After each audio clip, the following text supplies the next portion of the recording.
Desde el principio de la historia humana, Dios no dejó al hombre sin dirección. Antes del pecado de Adán y Eva ahí en el huerto del Edén, tenían escritas en sus corazones la ley moral de Dios y un mandamiento especial: no comer del fruto prohibido. Esta fue la primera regla de obediencia. Pero lo más sorprendente es que esa misma ley moral sigue latiendo en cada corazón en el día de hoy. Aunque el pecado la distorsiona, es lo que vamos a ver, sigue recordándonos que fuimos creados para vivir bajo la voluntad de Dios y no bajo la nuestra. Bienvenidos a En Voz Alta, fuerte y claro. A continuación. Rosa 738 presenta En Voz Alta, un podcast firme, claro, directo, inspiradoras respuestas a las preguntas más importantes de la vida. Aquí el Catecismo Mayor de Westminster cobra vida, doctrina con voz y convicción. A continuación, la pregunta de hoy En Voz Alta. Y lo que hoy nos reúne en voz alta, fuerte y claro, es una pregunta bien profunda, como las que hemos estado comentando anteriormente. ¿Cuál fue la primera regla que Dios usó o que Dios reveló, dio a conocer al hombre como guía de obediencia? Y la palabra de Dios, la cual también vamos a comentar más adelante, nos habla claramente de esa primera regla que Dios dio a conocer y reveló en el corazón del hombre. Pero también el Catecismo Mayor de Westminster, documento histórico que hemos estado conversando ya hace bastante tiempo, en la pregunta 92, en su respuesta, dice que la regla de obediencia revelada a Adán en su estado de inocencia y a todo el género humano en Adán, exceptuando un mandamiento especial de no comer del fruto del árbol de la ciencia del bien y del mal, fue la ley moral. Y hoy día vamos a conversar, como siempre, con Álvaro. ¿Cómo estás, Álvaro? Hola, pastor. ¿Bien y usted? Bien, gracias a Dios. Este tema del cual se comenta mucho, pero no siempre con la profundidad que esperemos darle y quizás con la simplicidad, aunque parece una paradoja decir una complejidad y simplicidad, quizás podamos nosotros desarrollarlo de una forma entendible, comprensible a todas las personas que nos están viendo y nos están escuchando en las diferentes plataformas, que les invitamos también a suscribirse para que cada vez que semanalmente salgamos al aire, ustedes puedan allí recibir la notificación. Cuando hablamos de, Álvaro, cuando hablamos de Adán y de Eva, allí en el huerto del Edén, en ese estado antes de comer del fruto prohibido, antes de pecar, antes de desobedecer a Dios, ¿no es cierto?, se le llama comúnmente el estado de inocencia. ¿Cómo categorizarías tú el estado de inocencia? ¿Qué es el estado de inocencia? Explicándole quizá a una persona que a lo mejor nunca ha ido a la palabra o a la Biblia. Bueno, para hablar del estado de inocencia, quizá el lenguaje más común que utilizamos es cuando hablamos de los niños.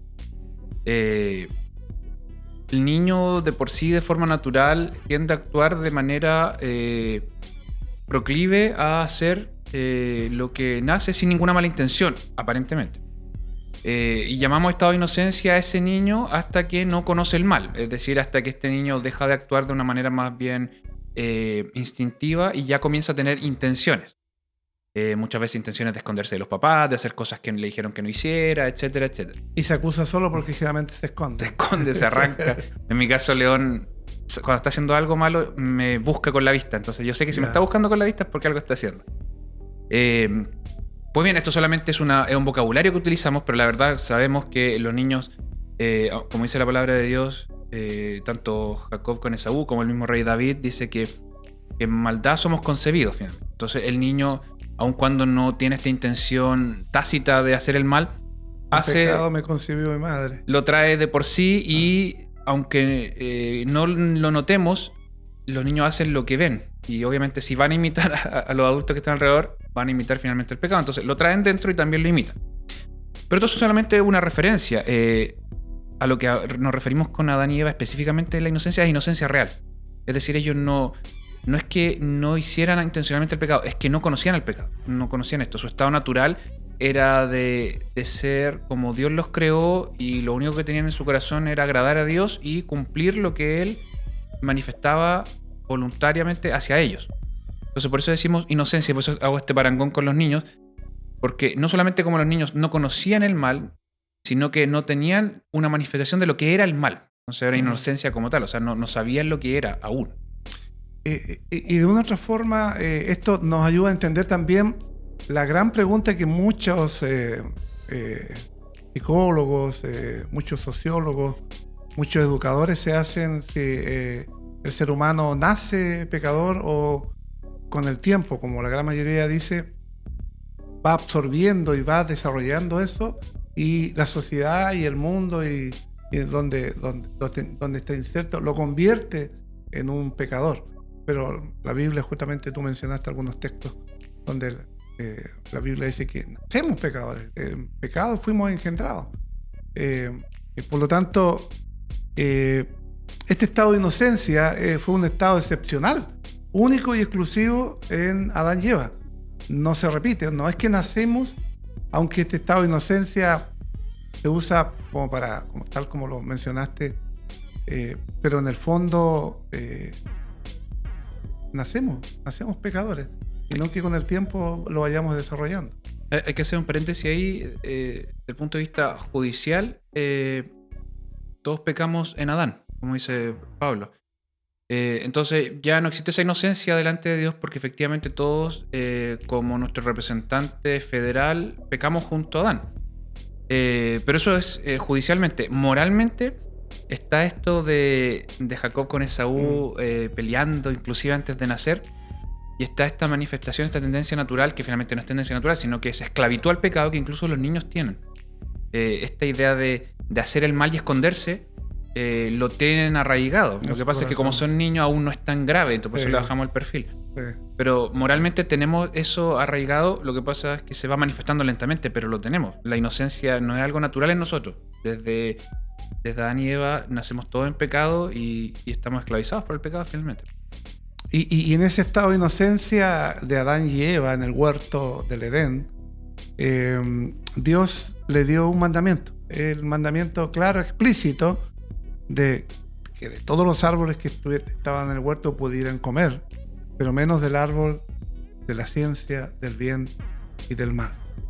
Y este es un mandamiento especial a lo que muchos llaman el pacto de obras, ¿cierto? O sea, si tú haces esto, ¿no es cierto?, vivirás eternamente, no morirás, habrá comunión con el Padre.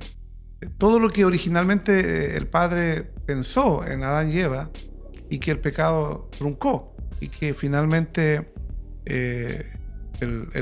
este pacto que Dios hizo con el ser humano, con Adán y Eva, quienes generalmente nos representaban, desobedecieron, y finalmente ellos que nos representaban, porque mucha gente dice: ¿qué culpa tengo yo que Adán y Eva hubiesen pecado? Ellos nos representaban, así como Cristo también nos representó al morir en la cruz, el segundo Adán.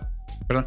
Quienes no estén familiarizados quizás con el término que usó usted de pacto de obras, era la condición específica que tenía Adán y Eva de poder cumplir un contrato manifestado por Dios, que era: si ellos cumplían con un acto específico, con una obra específica, la bendición de Dios iba a continuar con ellos. O sea, no comer del árbol. Obedézcanme y van a vivir para siempre, van a seguir viviendo en una temperatura ideal, sin tener este arduo trabajo doloroso, etcétera, etcétera. O sea, ellos cumplían una obra y obtenían el favor de Dios. Entonces, a eso nos referimos. Con pacto de obras es un contrato dado por Dios donde ellos tenían que cumplir un acto específico para tener el regalo de Dios. Ya no existe el pacto de obras, naturalmente. Entonces, no, claro, aunque es otro tema, pero igual, por si alguno no entendió bien, que una vez roto este pacto, no por parte de Dios, sino que por parte de Adán y Eva, quienes nos representaban, Dios instituyó un pacto especial, el cual significaba que su Hijo vendría a morir en la cruz para perdonar nuestros pecados. Ese pacto se llama Pacto de gracia. Pacto de gracia, o sea, un favor que nosotros no merecemos. Pero este mandamiento, esta orden de que no comieran del fruto del árbol de la ciencia del bien y del mal, ¿cómo fue dado este mandamiento especial a la humanidad? La epístola de los Hebreos, capítulo 1, versículo 1, dice que Dios por siglos se manifestó a los hombres a través de los profetas, y ya ha venido el cumplimiento de los tiempos, se manifestó a través de su Hijo. ¿Por qué menciono este versículo? Porque el Señor, para hablar con su pueblo, utilizaba profetas, intermediarios para hablar en lugar de Dios hacia los hombres, hacia su pueblo. Pero este estado de inocencia en el que estaba Adán y Eva les permitía un acceso directo con Dios. Entonces, cuando nos preguntamos cómo les fue dado este mandamiento especial, fue explícito. Dios mismo se lo reveló de manera directa. No fue a través de una visión, no fue a través de un profeta, no fue a través de una revelación natural. Fue directo, tal cual. Entonces ellos no tenían ninguna duda, ni de forma implícita, de creer que no era la voluntad de Dios. Ellos sabían que eso es lo que Él exigía porque se los dijo Él mismo, de forma directa. Y además de este mandamiento especial, de esta orden directa, explícita que le dio Dios a Adán y Eva, también puso una regla de obediencia a la humanidad en este mandamiento especial, como decíamos anteriormente, el que le dio forma a lo que se llama el pacto de obra, este acuerdo entre Dios y los hombres. Y en este aspecto Dios le dio al hombre justamente la ley moral natural como una regla de obediencia. Y esta no fue, tal como lo has comentado, no fue algo escrito, sino que fue revelado directamente. Pero ahora, en este estado de inocencia, esta ley moral fue dada al hombre por revelación natural de Dios en su corazón. Y creo que eso es bien significativo, el que Dios haya escrito su ley, lo que se le llama la ley moral, no en 2 tablas como ocurrió después con los 10 mandamientos, sino que Dios la escribió en el corazón de Adán y de Eva. Ocupando quizá un ejemplo muy vago, pero que me trae a la mente ahora, cuando uno tiene una relación de esposos, de pareja, donde se unen en una sola carne, llega a un punto donde uno puede saber, un nivel de empatía, que uno puede saber lo que está pensando el otro. No me refiero a telepatía como tal, sino que lograr sentir lo que siente el otro, una empatía ya más poderosa, a lo que el Señor llama ser una sola carne. Y esta ley moral fue dada así, o sea, era tal la inocencia del hombre que lograba agradar a Dios de una manera natural. Le era natural lo que Dios quería que hicieran. No fue, a diferencia de este mandamiento de no comer del árbol del bien y el mal, no fue algo que Dios tuvo que decirle de forma específica, sino que en la misma creación del hombre, Dios puso su imagen y semejanza en el corazón de Adán y Eva. Entonces, para Adán y Eva les era natural hacer lo que Dios quería, no era necesario que les diera reglas escritas. Entonces, era tal la conexión, esta idea de Dios paseándose por el Edén, Dios hablando con Adán y Eva requiriendo algo de Dios y accediendo directamente a Él. Era tal esta relación, era tan estrecha, era tan simbiótica, podríamos decir, que Dios en el corazón de Adán y Eva era pleno. Entonces ellos, haciendo de forma natural lo que ellos querían hacer, agradaban a Dios. A eso se refiere con esta revelación, con esta ley moral en sus corazones. No era necesario decírsela, sino que a Adán y Eva les nacía hacerlo de manera natural por la creación misma de Dios. Y no requería una ley especial. No era necesario en ese momento todavía. Como ocurrió después, aunque no estamos haciendo spoilers, lo que ocurrió después cuando Adán y Eva cayeron del estado de inocencia al pecado, entonces ya se requirió una ley especial. Pero como no habían caído en pecado aún en este estado de inocencia, entonces no era necesario más que la ley escrita de Dios en los corazones de cada uno de ellos. Pero ¿tiene la gente la ley moral de Dios escrita en sus corazones por la natural revelación de Dios en el día de hoy? ¿Existe eso en el día de hoy? Que Dios de una u otra forma escribe en el corazón de cada ser humano esta ¿Esta ley moral existe en el día de hoy o solamente fue algo excepcional? Recordemos hace un capítulo atrás, cuando hablamos de escatología, hablamos de que la creación misma iba a ser restaurada, que nuestros cuerpos habían sido creados perfectos y ahora padecíamos enfermedad. La creación misma está corrompida, pero no significa de que no hayamos sido creados a imagen y semejanza de Dios. Efectivamente, los corazones humanos tienen esta revelación natural en sus corazones. Está esta noción.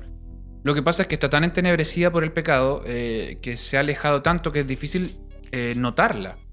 Este parámetro de el mástil del barco de Teseo, es tan antiguo el barco que era necesario ir cambiando las partes. La pregunta es, cuando ya he cambiado todas las partes, ¿sigue siendo el barco de Teseo o en realidad es otro? ¿Por qué lo digo? Porque el corazón humano está tan corrompido que ya es difícil notar la ley natural, la ley moral, de Dios como registro de su creación. Pero inclusive conversábamos antes del programa con Alejandro, inclusive las tribus más arcaicas, más salvajes se podría decir, tienen esta idea de orden, de bien común. Inclusive las tribus que en algún momento practicaban canibalismo, no era un canibalismo anárquico, sino que ellos entendían de que era solo en caso de guerra contra los enemigos. No es que fuera cada uno comía a su vecino. Incluso ellos mantienen el orden, comprenden que dañar a su amigo podía traer problemas. Entonces esta idea, inclusive dentro de algo muy vago, muy salvaje, muy primitivo, manifiesta esta idea de lo que es bueno y lo que es malo. Lo que pasa, insisto, está tan entenebrecido por el pecado que es difícil notarlo. Está tan oscuro que se ve raro. Pero efectivamente, al ser creación de Dios, está su imagen todavía guardada en nuestros corazones. Y la necesidad, la vemos también en todos los pueblos, la necesidad de creer en un Dios, que muchas veces a causa de esta distorsión, a causa del pecado, se vuelven politeístas o adoran a las criaturas antes que el Creador, tal como lo dice Romanos 1.25, ¿cierto? Que cambiaron la verdad de Dios. Pero de una u otra forma uno ve también que el ser humano anda tras esa búsqueda de un ser superior. Hay un programa que a mí me gusta mucho ver, creo que lo dan en el Canal 13, de un periodista que va a recorrer de diferentes tribus y diferentes grupos, pero en diferentes países del mundo, pero se enfoca principalmente en ese aspecto, en sus creencias, en la adoración, y en todas ellas ellos buscan un ser superior, naturalmente un ser totalmente alejado del Dios real, vivo, único y verdadero. Pero de ahí se ve también en esta imagen distorsionada que desde la caída en el pecado ha sido necesario justamente una revelación especial, porque la revelación natural que originalmente estaba en Adán y Eva, que era más que suficiente, porque qué mejor que teniendo a Dios ahí mismo al lado, ya en el día de hoy es insuficiente, y por eso se requiere esta revelación especial fuera de la iluminación que da la Santa Escritura. El hombre inevitablemente cambia la verdad de Dios en mentira y adora y sirve a la criatura más que al Creador, como habíamos comentado. Y aquí viene, ¿no es cierto?, avanzando en esta en la profundización de esta pregunta original: ¿por qué Dios no reveló los 10 mandamientos a Adán y Eva? ¿Por qué? Aunque tú ya lo mencionaste abiertamente, o sea, dijiste que ¿para qué? Si era más que suficiente con la revelación natural. Pero igual puede que más de alguien haya quedado con la duda: ¿por qué después con Moisés? ¿Y por qué no en los tiempos de Adán y Eva? Donde a lo mejor alguien pudiera pensar y creer, si hubiese existido los 10 mandamientos, Adán y Eva no hubiesen pecado. Bueno, para entender este tema de los tiempos, de qué pasó entre Adán y Eva y Moisés, bueno, Pablo lo escribe a los romanos y lo explica un poquito de qué se hacía antes. Dice que antes de la ley de Moisés, los pueblos, los individuos eran ley a sí mismos. Es decir, ellos eran condenados por su propia conciencia. Esta ley moral que permanecía en el corazón de ellos no les alcanzaba para agradar a Dios, pero ciertamente los acusaba de que estaban vulnerando lo que Dios quería de ellos. En época de Noé dice Dios que su manifiesto, sus actos eran de continuo solamente al mal. O sea, esto fue escalando mucho. No es que Dios se sorprenda a esto, sino que efectivamente el registro que quedó de esta estrecha relación de Adán y Eva se fue perdiendo, se fue oscureciendo, y llegado el momento dentro de su plan soberano decide dar de forma explícita la medida de santidad. Oye, oh Israel, Jehová tu Dios, Jehová uno es. Ustedes serán a mi pueblo y yo seré su Dios. Yo exijo santidad de ustedes, para pam, las 2 tablas de la ley. Esta es la santidad que exijo de ustedes. Ahora, bien pedagógico, pero también bien claro Dios, bien directo en cuanto a nuestra noción infantil como persona. Ya no basta con buscarlo, sino que necesitábamos una instrucción clara. Y es tanto así que de hecho Pablo después dice que producto de la ley vino para que creciera el pecado. Porque luego de la ley de Moisés pasaron miles de años y se encuentra con los fariseos y se dan cuenta que la ley no les sirvió de nada, al contrario, les sirvió para ser más hipócritas solamente. Se le olvidó que la gracia de la ley era amar a Dios con todo tu ser y producto de esto amar a su prójimo. Les dio los 10 mandamientos para que entendieran de forma detallada, pero olvidaron el espíritu de eso, que es lo mismo que tenía Adán y Eva. Ámenme con todo su ser, búsquenme con todo su ser y producto de esto, como raza humana, ámense entre ustedes. Los 10 mandamientos vino a dar reglas claras donde una sociedad lo necesitaba porque de otra forma había perdido esta búsqueda de Dios. Porque había entrado el pecado en el mundo, por lo demás era... Se había apoderado totalmente, pero a la larga, bueno, fue contraproducente porque lo único manifestó es que la ley no nos fue suficiente. No fuimos capaces, al contrario. Y, como dice Pablo, hizo más notorio nuestro pecado la ley. Y de una otra forma la ley también muestra nuestra incapacidad de poder salvarnos por nosotros mismos. Y la ley nos lleva finalmente a Cristo. Sí, hemos estado comentando qué es lo que la palabra, qué es lo que nosotros como creyentes entendemos de esta ley moral.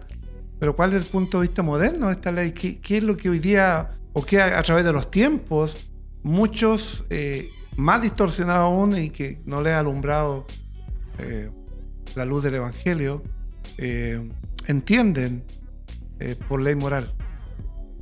Este punto de vista moderno, naturalmente que no está basado en la Biblia, sino en filosofías, en divagaciones de la mente de la gente, en esta distorsión, en esta mente y alma oscura que trata de encontrar a Dios, pero finalmente va por un camino totalmente errado. Bueno, en este punto necesito sincerarme. Dentro de mi camino de amar al Señor y buscarle en todo ámbito de mi vida, el Señor utilizó las ciencias sociales para llegar a la teología como tal. A mí me apasiona la filosofía. Sin ser filósofo de formación, siempre converso con mi esposa, me gustaría en algún momento poder hacer un diplomado en filosofía, me apasiona. Y a través de la filosofía y su paso por la sociología, llegué a la teología. Entonces este tema me llega mucho. La noción moderna de la ley moral es que efectivamente el hombre, este paso de eras, de millones de años, fue avanzando y fue aprendiendo sobre la prueba y error. Obviamente, ¿a qué me refiero con esto? En que la ley moral va de la mano con la idea de la evolución. El hombre ha ido evolucionando y aprendió sobre la prueba y error. Siendo animales primitivos, notamos que dañar al otro nos hacía perder fuerza. Éramos capaces de cazar cuando éramos grupos grandes. Entonces, claro, si dañaba yo a mi compañero, no podía cazar animales grandes. Entonces fue aprendiendo prueba y error. Y con el paso de los millones, los miles de millones de años, llegamos a esta idea de lo que es bueno y lo que es malo. Entonces esto fue creciendo, pero solamente una construcción en base a el aprendizaje de la raza humana, de la sociedad como tal. Entonces parte la idea de que no existe una revelación directa de Dios, no hay una ley dada por Dios, sino que el hombre la ha ido creando. Y esto tiene una noción más fuerte todavía. Esto no es que niegue la existencia de Dios como tal. Lo que hace es someter a Dios a fuerzas mayores a él. Un dilema teológico que dice: Dios hace lo que es bueno o lo que es bueno porque lo hace Dios. Es mucho más complejo que eso. Pero efectivamente, la visión moderna de la ley moral dice que Dios hace lo que es bueno. Él se somete a lo que ya es bueno. Entonces, él manifiesta de que la ley moral está por sobre Dios. Entonces, Dios solamente hace lo que la sociedad ya ha construido, lo que es bueno. Por eso Dios representa hoy en día el amor, la ayuda, la empatía, etc. Pero en su momento, Dios era Dios de la guerra, Dios de la agricultura, etc. Entonces, esta visión moderna dice: el hombre ha ido creando la ley moral en base a la prueba y error a través de los millones de años, y Dios ha sido una idea que ha nacido de esto, pero está sujeto igual a una ley superior a él. Las consecuencias, obviamente, bíblicas, teológicas son terribles, pero sí es interesante ver que no niega la existencia de Dios esta versión, solamente lo rebaja a un ser creado prácticamente. Y a mí lo que me llama la atención que generalmente lo muestra como saliendo del barro, claro, al hombre y llegando a lo más alto. En cambio, la Biblia muestra al revés, en lo alto, en este caso Adán y Eva, llegando a lo más bajo del barro, de la inmundicia del pecado. Creo que son dos miradas totalmente opuestas, claro, ¿no es cierto? Y ya llegando a nuestro final, a la parte final de nuestro programa, usted se conectó un poquito después de haber iniciado, puede volver, porque estos programas quedan alojados allí en diferentes plataformas que usted puede volver a verlos, incluso los programas anteriores usted los puede revisar sin ningún problema, los puede compartir, puede suscribirse para que cada vez que emitamos un programa nuevo les llegue la información y usted pueda a tiempo poderle escuchar. ¿Y cuál es el error que involucra este punto de vista moderno sobre la ley moral? Lo que acabamos de comentar, como para ir cerrando ya esta comparación que hemos visto y que hablamos extensamente sobre lo que la palabra nos señala, y ahora cuál es el punto de vista moderno con respecto a la ley moral. Bueno, de manera bien sintética, para ir cerrando, en primer lugar, manifiesta esta visión moderna de que la ley moral no es algo dado por Dios, no es la voluntad de Dios, sino que es como este acuerdo social que ha ido creciendo, pero es que es como una fuerza invisible. Social biológico. Claro, algo que viene entre nosotros, claro, y se va manifestando con, insisto, prueba y error. Sociedades, claro, que se han equivocado y han aprendido, claro, etcétera, etcétera. En segundo lugar, lo que mencionaba usted. Esto parte de la base de que el hombre partió como un elemento primitivo, autodestructivo inclusive, y ha ido avanzando hasta un avance ético-moral muy superior. Total contradicción de lo que conversábamos recién, de que el hombre lo único que ha hecho es ir perdiendo esta noción del bien y el mal. Esta teoría moderna dice lo contrario, dice que se ha ido puliendo esta noción del bien y el mal. Y en tercer lugar, manifiesta de que esta de la ley moral es una creación humana, es en sí misma humanista, es antropocéntrica. La ley moral depende del hombre, dejando a Dios finalmente en dos lugares, o inexistente o sometido al hombre. Lo que dice Pablo, adorando a la criatura antes que al creador. Entonces, tres cosas. La ley moral es un acuerdo social, una cosa invisible. En segundo lugar, esta noción moderna cree que el hombre partió primitivo y ha ido avanzando moralmente, todo lo contrario a lo que dice la Biblia. Y tercero, deja a Dios relegado a esto como si estuviera sujeto a lo que el mismo hombre ha creado. No sé si le está quedando claro lo que hemos estado conversando, pero sin lugar a dudas que es un comentario que a usted debe hacerle abrir el apetito por seguir escudriñando la palabra de Dios y de una otra forma tratar de entender la pregunta: ¿cuál fue la primera regla que Dios reveló al hombre como guía de obediencia? Que fue esta ley moral de la cual hemos estado comentando, cómo se distorsionó con el paso de los años, pero que, ¿no es cierto?, Cristo de una otra forma, a través de su palabra y el Espíritu Santo, nos ayudan a comprender y a entender y nos vuelve a recuperar esta comunión que un día fue rota y fue perdida a causa del pecado en el huerto del Edén. El primer Adán fracasó, nos representó. El segundo Adán, que es Cristo, venció, triunfó, volverá por segunda vez, reinará por siempre. Creo que es lo más significativo. Palabras finales, Álvaro, para este broche final de nuestro programa de hoy. Bueno, conectarlo con los capítulos pasados. Decíamos que el cierre escatológico de la Biblia daba un ámbito así bien cerradito, bien ordenado de lo que es el plan eterno de Dios. Nuestro deseo firme es estar junto al Señor y que seamos despojados de esta esclavitud del pecado y volver a esta relación estrecha con Él. De sin necesidad de obedecer reglas específicas, nuestro gozo sea obedecer a Dios de forma natural, lo que hacía Adán y Eva. Entonces, hoy ya estamos viendo lo que en semanas anteriores conversábamos como el fin de los tiempos. Ya no tener que obedecer como si fuese una carga a la ley, sino que gozarnos. Lo que dice la primera pregunta del catecismo. Nuestro fin principal es gozar de Dios, glorificarlo para siempre. No gozar de sus bendiciones como egoístas, sino que gozar cumpliendo su voluntad. Que llegue este momento que esta relación estrecha sea restituida y en la eternidad poder gozar de obedecerle, no como impuesto, sino que realmente sea nuestro disfrute poder obedecerle como lo hacía Adán y Eva originalmente.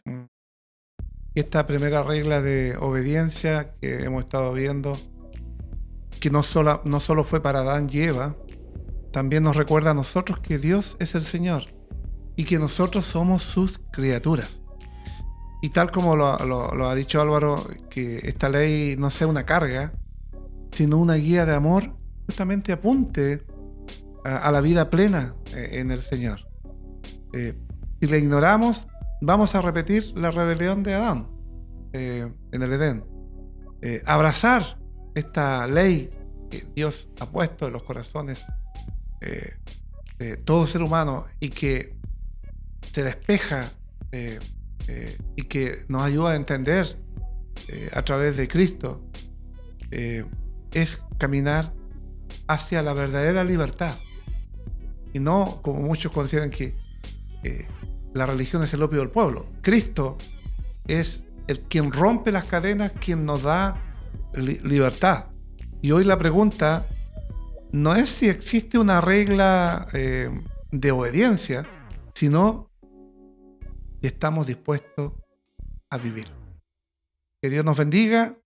Agradecemos a Alejandro Espinosa, que hoy día está en la producción, y a Rosa 738 Multimedia. Que Dios nos bendiga.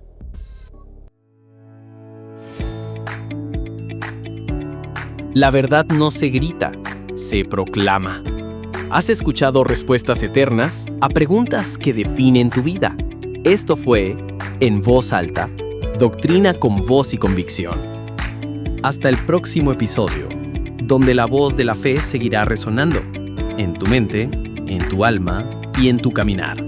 Esto fue una producción de Rosas 738 Multimedias.